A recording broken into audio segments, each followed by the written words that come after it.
বাংলাদেশের ক্ষমতাচ্যুত প্রধানমন্ত্রী শেখ হাসিনাকে ফেরত পাঠানোর অনুরোধ পর্যালোচনা করছে ভারত। দেশটির পররাষ্ট্র মন্ত্রণালয় জানিয়েছে, বিষয়টি তাদের বিচারিক ও আইনি প্রক্রিয়ার আওতায় খতিয়ে দেখা হচ্ছে। বৃহস্পতিবার 16 এপ্রিল দিল্লিতে নিয়মিত সংবাদ সম্মেলনে এই তথ্য জানান ভারতের পররাষ্ট্র মন্ত্রণালয়ের মুখপাত্র রণধীর জয়সওয়াল। তিনি বলেন, আমরা আমাদের বিচারিক ও আইনি প্রক্রিয়ার অংশ হিসেবে অনুরোধটি খতিয়ে দেখছি। এর আগে গত 8 এপ্রিল নয়াদিল্লিতে ভারতের পররাষ্ট্রমন্ত্রী এস জয়শঙ্করের সঙ্গে বৈঠকে বাংলাদেশের পররাষ্ট্রমন্ত্রী খলিলুর রহমান আনুষ্ঠানিকভাবে এই প্রত্যর্পণের অনুরোধ জানান।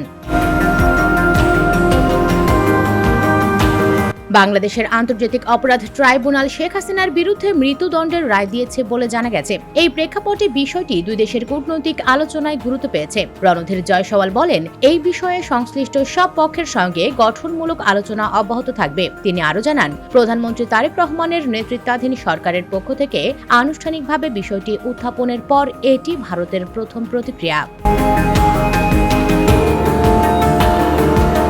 এদিকে বাংলাদেশে চলমান রাজনৈতিক পরিস্থিতি সম্পর্কেও মন্তব্য করেন ভারতের এই মুখপাত্র। তিনি বলেন, বাংলাদেশের সাম্প্রতিক ঘটনা প্রবাহ ভারত নিবিড়ভাবে পর্যবেক্ষণ করছে।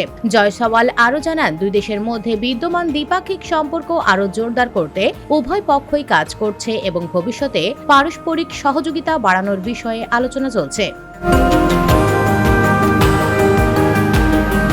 US Bengal desk report.